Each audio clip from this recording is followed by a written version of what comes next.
पूर्व मुख्यमंत्री ओम प्रकाश चौटाला जींद में 25 सितंबर को होने जा रहे जननायक चौधरी देवीलाल के सम्मान दिवस का निमंत्रण देने के लिए पहुंचे। उन्होंने कहा कि हर वर्ष 25 सितंबर को जननायक चौधरी देवीलाल का सम्मान दिवस मनाया जाता है। इस वर्ष भी 25 सितंबर को जींद में इस उपलक्ष्य में एक सभा आयोजित की जाएगी, जिसमें अन्य पार्टियों से जुड़े हुए लोग भी शामिल होंगे।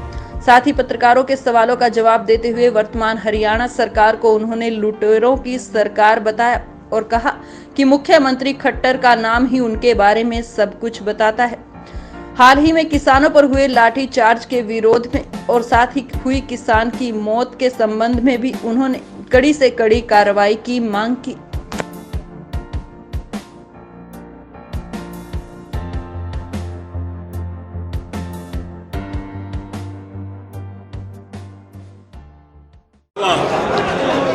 और विशेष बात आपने पूछी सर, पहले तो बात यह है कि आप निमंत्रण दे रहे हैं, क्या निमंत्रण क्या है 25 तारीख का है? 25 तारीख का किस तरीके का निमंत्रण दिया लोगों को?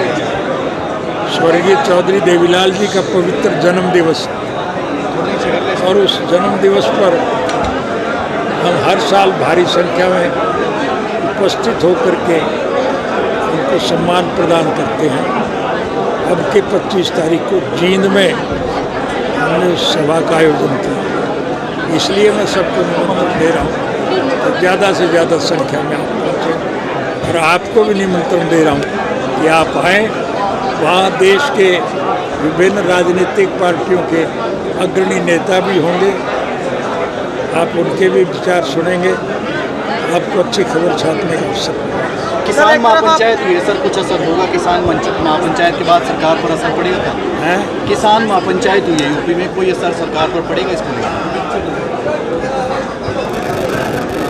प्रजातांत्रिक प्रणाली में जनता जनार्दन की आवाज़ को सरकार को मानना पड़ता है, और अगर सरकार ना माने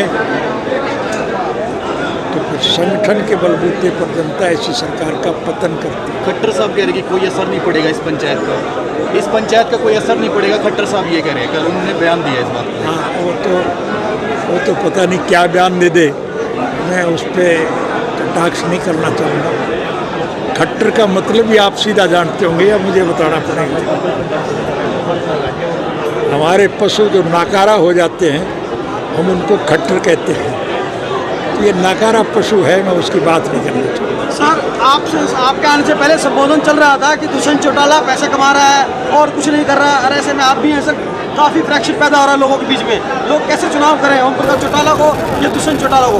मैं अभी से आपके सामने बता रहा था, मैं किसी व्यक्ति विशेष का जिक्र नहीं करूँगा, लेकिन ये सरकार लुटेरों की सरकार है, और इस सरकार में दुष्यंत चौटाला भी शामिल है। ये सारे लूटने पर ही लगे हुए हैं। आपने एसडीएम के लिए कड़ी कार्रवाई की मांग की है, लेकिन डिप्टी सीएम ये कह रहे हैं कि जब कोई किसान कस्सी मारेगा तो वो फूल थोड़ी बरसाएगी पुलिस, जबकि आपने कड़ी कार्रवाई की मांग की है। डिप्टी सीएम ने ये बयान दिया इस चीज़ को लेकर। सरकार ने जो उस वक्त का इंचार्ज था एसडीएम, उसने ये कहा था कि इनके सर फोड़ दो, इनके सरों पे लाठी मार। निश्चित रूप से उसको सज़ा मिलनी चाहिए, क्योंकि जो व्यक्ति मरा है उसका सबसे ज़्यादा गुनहगार जो है वो एसडीएम है, जिसने ये आदेश दिया था कि इसको मारो। करनाल में धारा 144 लगा दिया कल के कार्यक्रम को लेकर सरकार ने। धारा 144 लगा दी सर करनाल के अंदर, कहीं कल किसान इकट्ठा होने जा रहे हैं ना करनाल में, तो उसको लेकर क्या कहना है? सरकार का काम है, सरकार तो सभा को रोकने के लिए हर प्रकार के प्रयास करती है। आज हमारी सभाओं को रोकने के लिए तो दफ़ा 144 लगा रही है, लेकिन सरकार में जुड़े हुए लोगों की ये हालत है कि स्वयं मुख्यमंत्री जो करनाल से जीत के गया, उसको 3 दफ़ा लोगों ने उसके हेलीकॉप्टर को नहीं उतारा। ये सही है कि नहीं? आज उनकी हालत ये है कि उनकी सरकार का कोई मंत्री और विधायक अपने क्षेत्र में नहीं जा सकता।